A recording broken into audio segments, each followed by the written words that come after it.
Welcome to logisticsexplained.com. Our debate today is on the shortage of HGV drivers. What are the causes and what can we do as an industry to improve it?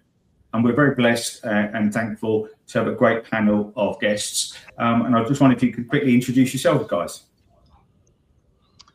I'm Kevin Buchanan, Group CEO at Palex.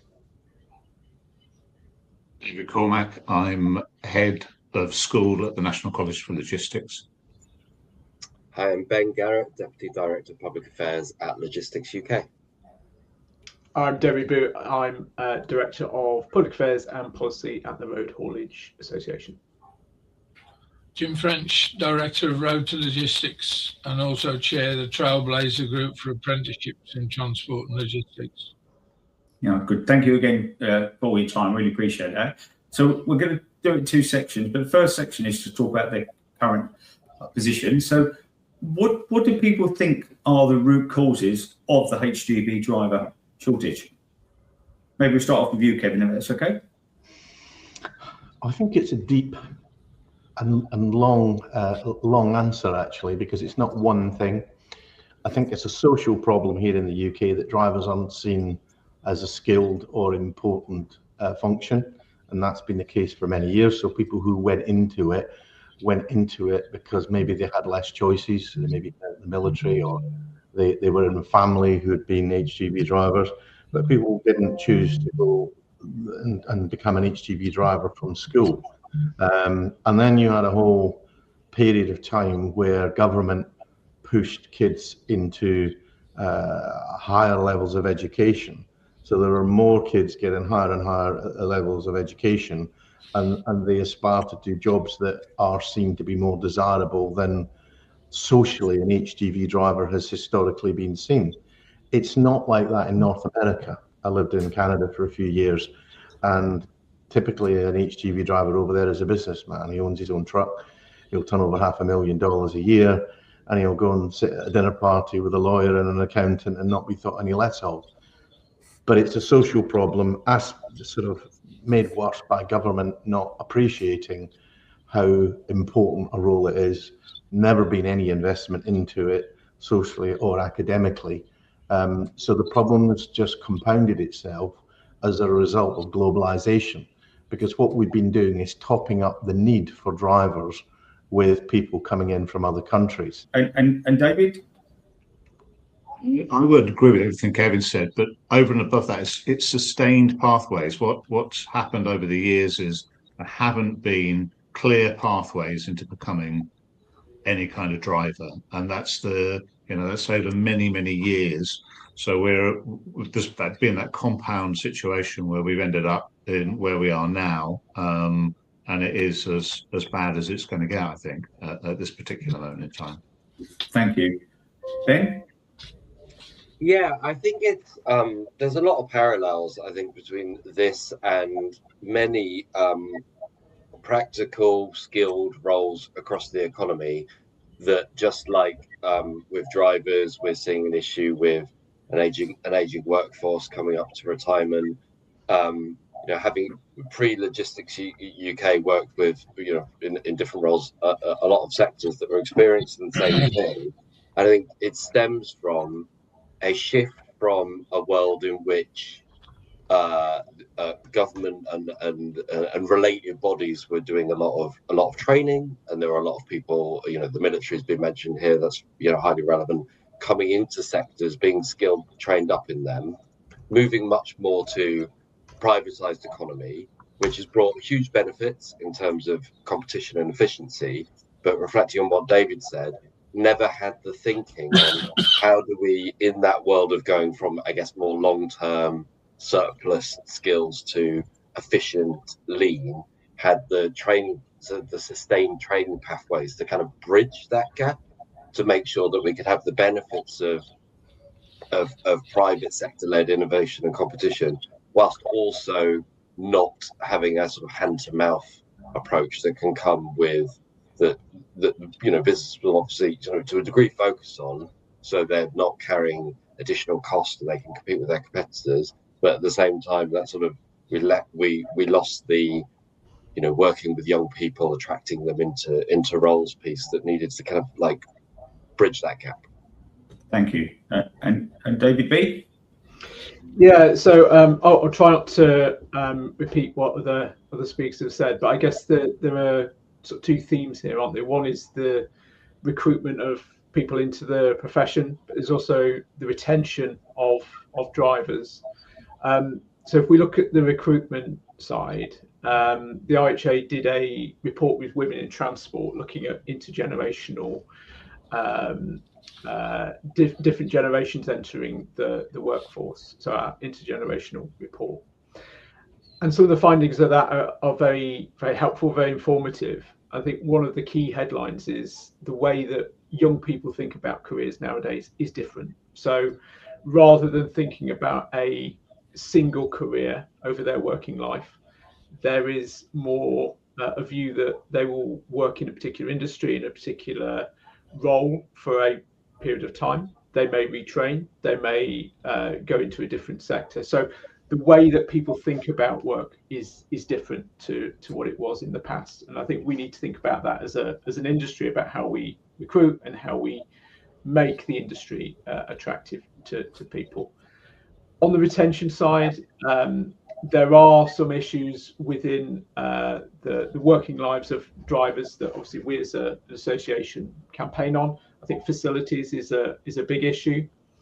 I think particularly some of our members have talked about the challenges of talking to drivers and saying, look, we want you to go on this job. I don't know if you'll be able to shower at the end of the day. I don't know if you'll be able to get healthy food. I don't know the quality of facilities that you will have in your next shift. So that is challenging, and I think that certainly feeds into the retention of drivers, that we don't have enough safe, secure lorry parking, which feeds into a poor standard of a working day in many circumstances when there aren't those facilities for drivers to rest and recuperate. Yeah, because we're actually covering that later in the debate. So you're absolutely right. And Jim? Facilities obviously is one thing that I think distracts people away from the job. But the one thing that hasn't been mentioned, I would think, is the number of hours that people are expected to work in a driver's role. When I entered the industry, everybody worked 60 hours a week, and although the pay, you could say, is comparable and maybe reasonable for the role, the average sort of hours that people are working on the Cat C plus E driver is 55 hours a week, and I think there's a lot of people that don't necessarily want to work that number of hours each week in this day and age. As an industry, obviously, it's very fragmented, and we touched on this. And we also touched on the fact that the margin is low, and the average margin of the top 100 is 2.1%. So therefore, obviously, the operator is trying very much to make the most use out of their resources. Okay. And therefore, you've got two things pulling against one another. Okay, thank you. And obviously, the next thing we talk about is obviously the current, demographics. And I believe in the UK, because I know it changes around the world, but I think the average driver is sort of between 55 and 56. So I believe that's not far wrong. And the number of females in the sector is in the low percentiles of 4 or 5%. I think that's correct. Yeah. Sorry? 2.7%. Okay, yeah, I'm not arguing. I've heard different figures on that. So, but it's a very low percent, and lower we'd want for sure. So what are the sort of biggest challenges and opportunities facing HGV drivers as the industry develops and adapts to changing regulations? It was interesting what Jim just said for a second, that I was listening to a guy talking yesterday, and they were saying that 41% of the UK population are presently hybrid working. Now you compare that to the hours that we're talking about as a LGV driver, and the rest of, if you're in a household and your all your all your friends are working in a hybrid way, it's going to be a very different lifestyle you're going to have, isn't it? And I think that has a bearing on age and the kind of drawing people into sector. Yeah. And do you think the new technologies that are potentially coming on and regulations will change it for HGV drivers? Before we'll come back to how we attract them and keep them and all that stuff. But do you think there's anything that the regulations you're hearing are coming that's going to make it any worse than it is, even though it's very challenging already? And I've heard people remark this. What I'll say next is a challenge, but I think it's resolvable. Which is, how can we be talking about the opportunities of autonomous vehicles, and also talking about recruiting people into driving? Don't those two things clash? And I think if you think in the way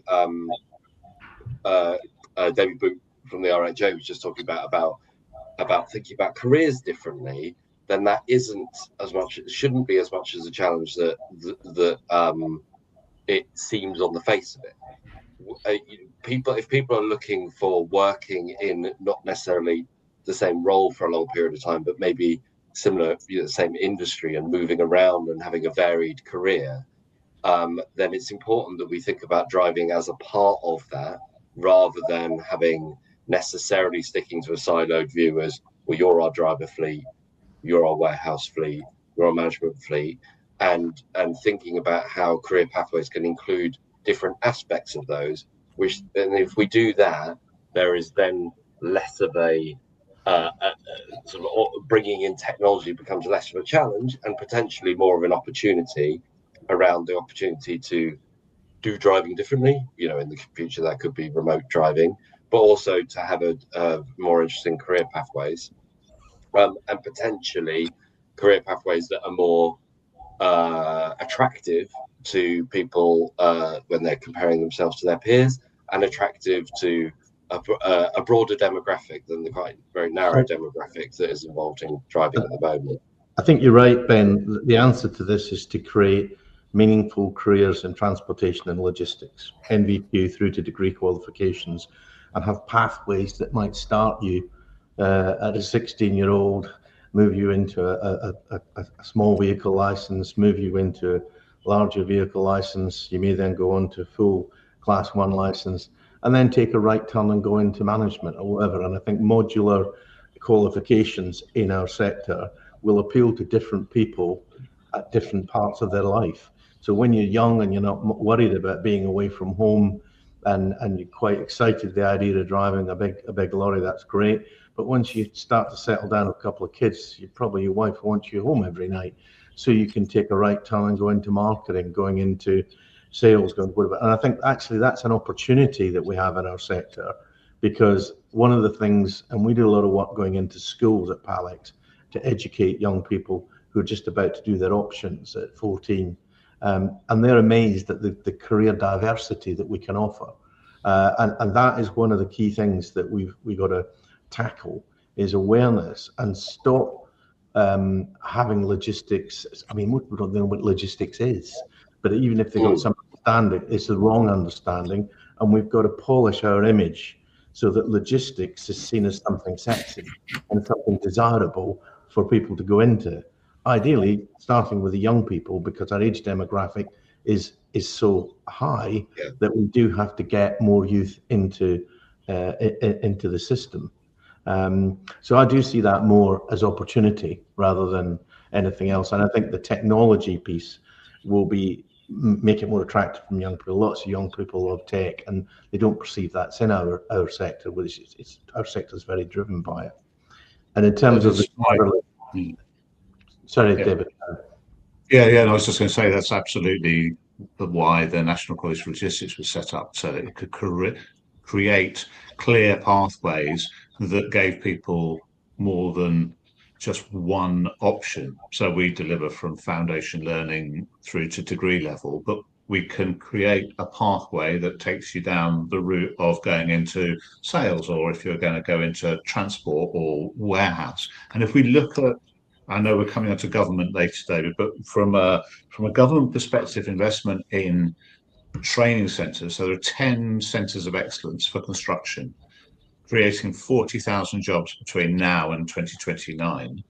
And yet we're a sector that has 2.7 million, whereas construction has 2.4. We have somewhere in the region of 175 billion turnover, and they're 145. The focus should be on creating centres of excellence that can create career pathways that are visible to schools and colleges and individuals and community, so that they see that as a proper career structure going forward. And I mean, there's a lot of changes in, as Jim will know, in the way that apprenticeships are structured, and the one that they're talking at modular and unit level now, and that will be coming through in the next year or so. Not only shorter apprenticeships, but unit-based apprenticeships and modular apprenticeships, and that's really what we need, is be able to pick and mix to create those true pathways into sector. And I think that will be a key change for both engaging early with our demographics, so that we can engage and we can start to get people excited about it. You go back to the 70s, the Yorkie adverts of the 70s, you had a whole actual bow wave of people coming into sector. Now I know the adverts have been banned and there was too much masculinity in there, but actually it did change the mindset of the sector about what a driver role could be. We just need to modernise the message, really.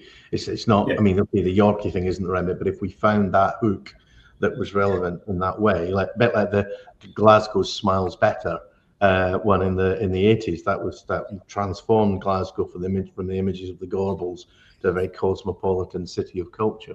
But the good news is that we are working on something. The National Logistics College, David and his colleagues, the RHA, the Association of Pallet Networks, and we hope to bring Logistics UK to the party, are working on the Logistics Careers Partnership, which is designed to do exactly what we're talking about. Really, two things. One, how do we make ourselves better known, polish our image as a sector? And secondly, actually give really structured modular career opportunities for people, so they can do 10 years in driving and then move into sales, or start in sales and move into driving, whatever may suit. And they connect. Kevin, can I just stop you there? Because we'll be coming back to almost like a summary, because if not, we'll be all over the place. So we'll come back to, but you're absolutely right. And then we're going to talk about, in section 2 about the government policy, and we can talk about whose responsibility it is. The next thing I want to talk, because obviously time's quick on a bit, is about industry standards and working conditions. So over, since COVID, from an outside looking in, as I do in my business, you've seen that the salaries for HGV drivers have grown quite a bit, which is good and more reflective of the job. But as salaries have significantly risen, why is there still a shortage? Is it the perception or is it the dynamics? I think on that, it's really important to distinguish between what we mean by a shortage of what does the economy, broadly need, and especially if we, as a sector, are thinking about how do we support growth, and what are businesses looking for right now. So if we do the latter and think, our businesses trying to recruit, do they have empty vacancies? Is that a real challenge? The data we're gathering is that that's not the case at the moment. A mixture between the economy being flat, the businesses having dealt with previous driver shortages or the ongoing driver shortage by becoming more efficient, and secondly, some restructuring in the sector. We're seeing a growing number of larger businesses and a declining number of smaller businesses. Businesses are coping at the moment. So when we talk to them, it's not, that's our membership, and it's not the whole sector, but it doesn't feel like that is an acute sort of challenge facing businesses right now. But if we look at, well, what does the sector need if the economy grows, then that picture will change. completely. So I think you just need to distinguish between those two things at the moment, and then that sort of slightly speaks to how do we go about addressing it, and where does responsibility lie, where does some collective behaviour could benefit, rather than looking at individual behaviour. Because as I say, like in terms of pay is improved. There's a lot more that can be done on conditions. Driving facilities is highly related to that. The quality of our roads is highly related to that. No one wants to just be sitting in traffic all day and hitting potholes. But it means it doesn't necessarily speak to being a pay issue now, because businesses aren't struggling right now to recruit. I don't 100% agree with that, Ben. I think the logistics industry is a broad brush, and there are elements within it that are more suppressed than others, and it's also regionalised as well. We as an organisation, if you just take our own employed drivers, not our member network, just our own driver population, and we employ about 250-ish directly, we are always short of drivers, right? And the problem is, there is a great misunderstanding about the needs. So we had this change where people can go straight to Class 1 license, right? And that would be done in consultation through the sector's trade associations, no doubt, and the big supermarkets, right? Because they need Class 1 drivers, right? And government will hear that message louder than they will hear from the SME businesses that the likes of Logistics UK and RHA should be representing. And as a result, what we've got is an acute shortage of Class 2 drivers, right? And there's a tsunami of shortage coming, an absolute tsunami. If you look at even the government's growth predictions and the age profile, it's going to be epidemic levels, because it's one of the most difficult jobs to do, if not the most difficult job to do in the sector. You have to physically move freight around. If you're driving an HGV point to point, it's not that bad. Actually, if you depending on the route you're doing, whether you're a tramper or whether you're just doing a trunk route or set route every day, you're quite well paid. You know what you're doing. That bit actually you can recruit quite easily. The money's quite good now, but it's only a fragment of what's necessary. According to the RHA's last pay report, a Cat C driver is on 38.5 grand a year. That's the national average. So I agree with Kevin, it varies quite a bit regionally, but that's based again on 49 hours. So when you look at it as a rate per hour, it's probably no more than what an average rate of pay is right across all sectors in the country. So we may have because of the shortage in 21, it may have boosted pay a little bit.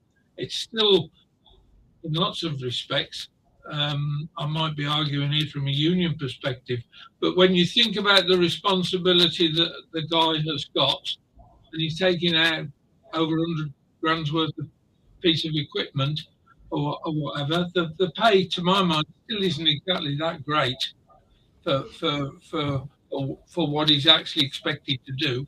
But again, it's about competition, isn't it? We've got 66,000 operators licenses in the country, so everybody's very competitive. And I'm sure Kevin will know that the next pallet network will try and cut his rate by just £1 a pallet or whatever, and customers will transfer just for that. So drivers' wages is always very much controlled from the employer's perspective. Yeah, I mean, I think that wages is still an issue. It's better than it was, but it is definitely still an issue. But this issue of wage disparity between a Class 2 and a Class 1 has always been an issue, right? And if we've actually seen a growth in the need for the Class 2 license because of the growth in the internet sales, and so we've got a bigger need and a smaller population and a less desirable job for a 56-year-old man or lady to be moving a pallet around on the back of a 26-tonner and coming off a tail lift. You could argue it's more skilled. So that whole piece, the latest changes to license has made words, and we as a sector should be lobbying government to have a graduated licensing That will deal with careers, and it will deal with that shortage in that area. And we've shot ourselves in the foot again, and we've got to try and get that unwound and make sure the voice of the whole sector needs help, not just the big supermarkets. Can I just bring on something you mentioned? Agree on the. Sorry. So I was just going to comment on something you mentioned earlier, Kevin, which is around the sort of regional disparities when it comes to driver recruitment. So we're seeing 60, 70,000 new licenses each year, but there are regional issues. So in some areas, we know that there are people struggling to get the tests. So there is that regional picture to play in there. So there is that pipeline of drivers coming in.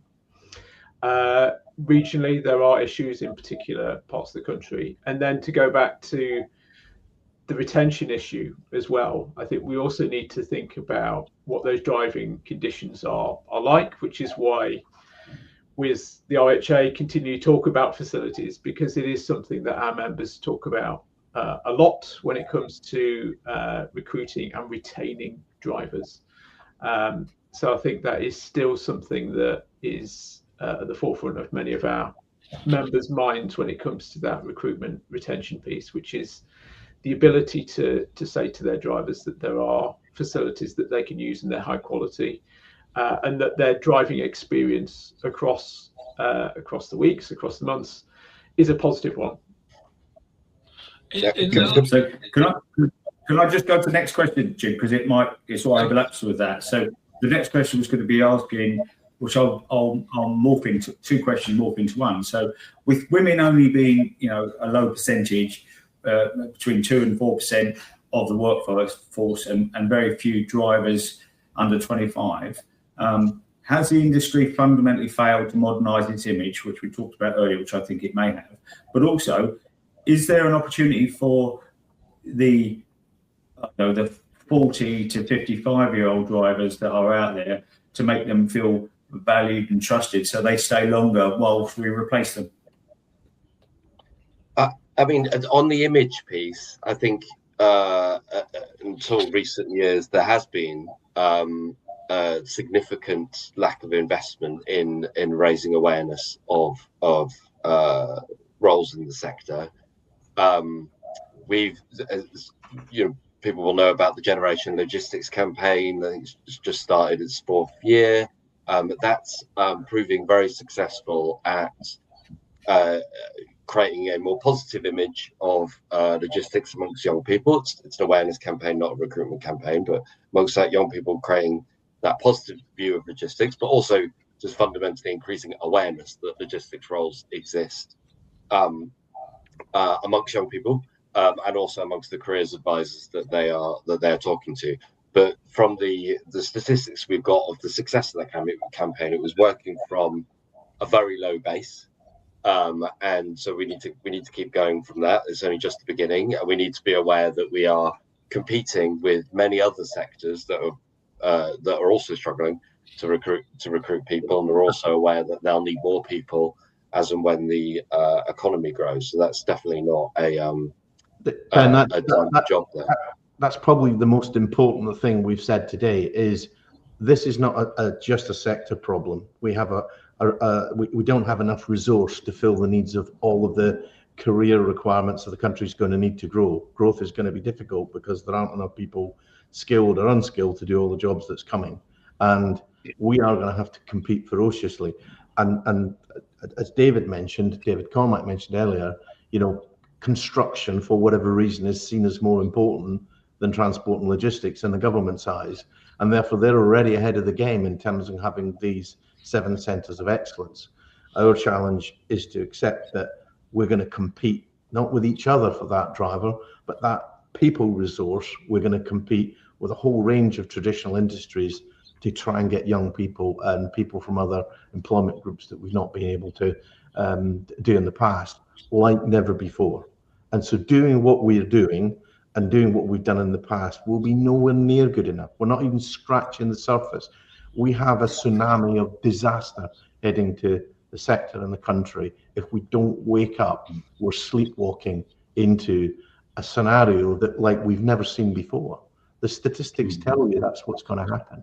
And we're disjointed and self-interested, and we're not looking at the big picture and saying, actually, there's a huge need here. There's a huge need here, and a huge need for lobbying government, for promoting the careers, for investment in the brand of UK logistics. And if we don't, we're in serious trouble. Well Just said, to Kevin. reiterate that. Well said, Kevin. And we're going to go on, if that's okay, to the sort of economic and consumer impact, but also what we're doing towards the end is, say, right, what should we do? And the thing I'm picking up, who should do it? Because from an outside looking in, everyone's got great intentions and great heart and lovely people, but for whatever reason, we need to sort of culminate together to have a bigger impact, to maybe get some influence in government to help you do that. But you're the experts, and we'll talk about that later. So on the economic and consumer impact, two or three things that sort of fitting together. So, and maybe we can chat about this, is with the potential rise of autonomous vehicles, or potential, is it ethical and right to introduce people in a young age into a career that may not finish? I don't think autonomous vehicles will come, personally, in my opinion. And also, is the next day culture and low supermarket prices a big pressure behind the drivers, driven by cost to serve and trying to get everything on the cheap? Can I take the first one, David, if that's okay, on autonomous vehicles? I think going back to the conversation we had earlier about attraction, I think one thing I would say is people would be quite surprised by how much technology there is in the industry already.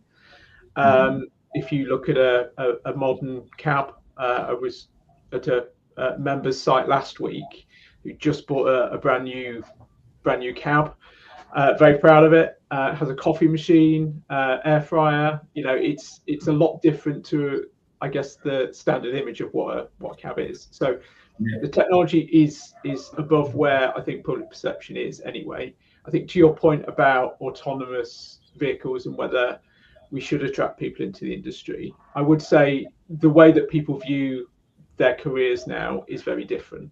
So I think bringing somebody into our sector and say, look, this is your role, but there are so many other different roles within the sector. So rather than assuming that somebody will be a driver for their whole career, I think we need to think differently as a sector, like a stepping stone into it. Yeah. Well, exactly, and there are other areas to work in within logistics and to use your expertise. I think autonomy is not something that will happen in the next couple of years. It's obviously something that is happening in some countries, and we see various trials in the US and elsewhere.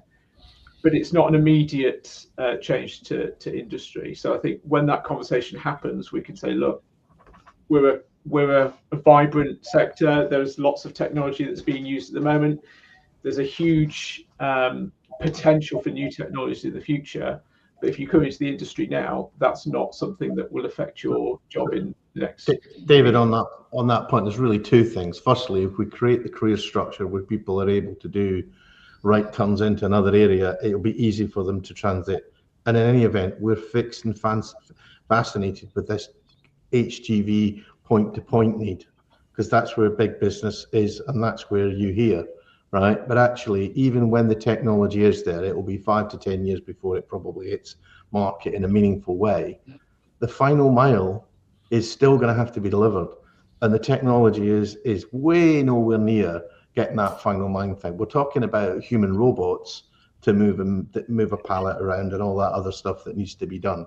So actually, back to the previous points, is we're only tackling one aspect of the need, and it's the voices that have the most clout that are being heard, and we're thinking about them instead of the broad brush of everything that needs to be done. What about the removals industry? They need drivers. I spent 14 years in the removal industry, highly skilled, highly sort of focused on the need for people in it, because there is no robotics that's going to teach you how to pack a box to China or export something to around the world. So you know, let's think the whole logistics industry, not one customer need who shouts at you loudly.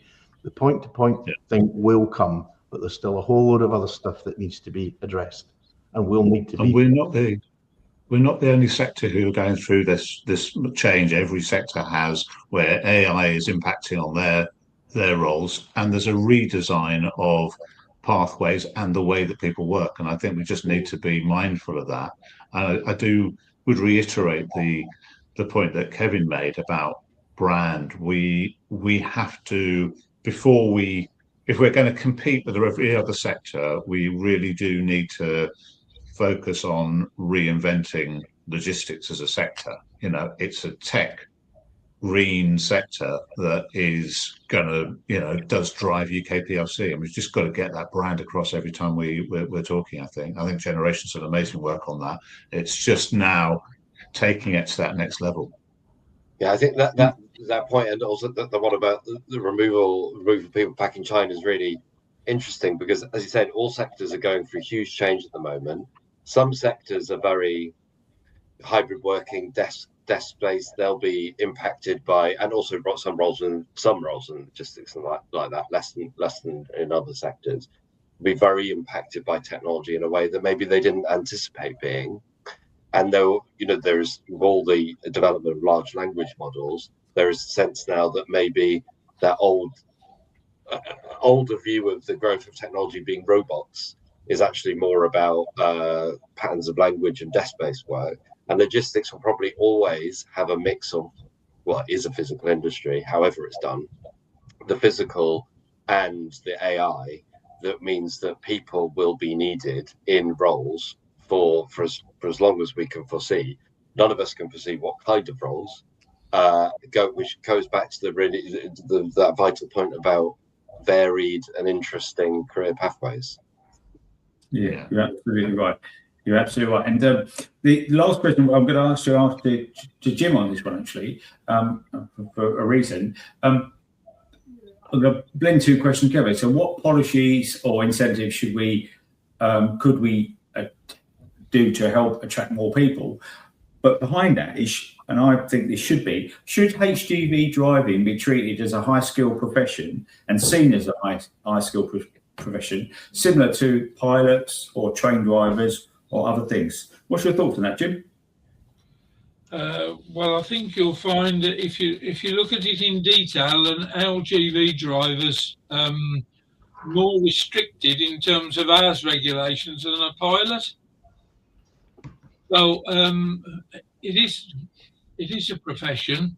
Of course it is. But going back to the very first point made, that Kevin made when we started this, it isn't regarded socially as a profession within the country. We do, and just to go back to just some of the figures again, we are training, or there's over 40,000 people passing an LGV test each year, and that some of those might be upgrades from C to C+C or something like that. But nevertheless, what is happening is probably only 50% of those people that are gaining an LGV license are actually ending up in the role as a driver within the industry. And that again is about the attractiveness of the wage levels and the facilities that are around the country. And yet the pressure that is on that role, because of always having to meet times and the state of the roads and delays and God knows what. So it's not a very well thanked job either, because when the driver arrives at the distribution centre and he's half an hour late, he probably gets nothing but abuse rather than congratulating him. So in lots of ways, it's about it comes back to the attractiveness of the job. So there are things we could do about that, Dave. We just don't get ourselves organised to do it. I think we could have a graduated licence scheme where drivers with experience and low accident rate ratios and a good performance could be enhanced in their status, We could have driver NVQs to as part of the career paths that we've got, so that we do create that more meaningful career status. But at the same time, I think there is also a PR job to be done. Instead of seeing them as low-level, unqualified, unskilled people, we should be presenting them as knights of the road, and get an image for them that suits and is representative of how important they are. And I think we've singularly failed to do that as an industry. We just haven't done it. It's a big task, but if we got ourselves organised, we could do the two things, and that would deal with the problem. Thank you. But we also need managers who have got that experience as well. So we want people to see this as part of their journey in that pathway. We want them to have time on the road driving, and then we want to see them progress into traffic ops and through to management, so that we've got people who really do understand the role. And historically, that was always part of the journey. Now I think there is more pressure to keep the drivers as drivers. What we need is a bigger pool so that we can progress the people in the right way. I think that will make a big difference. Thank you. I really appreciate it. That's just sort of the end of the first part. Thanks for all your comments, gents. It's been really interesting, and we'll go on to the next section shortly.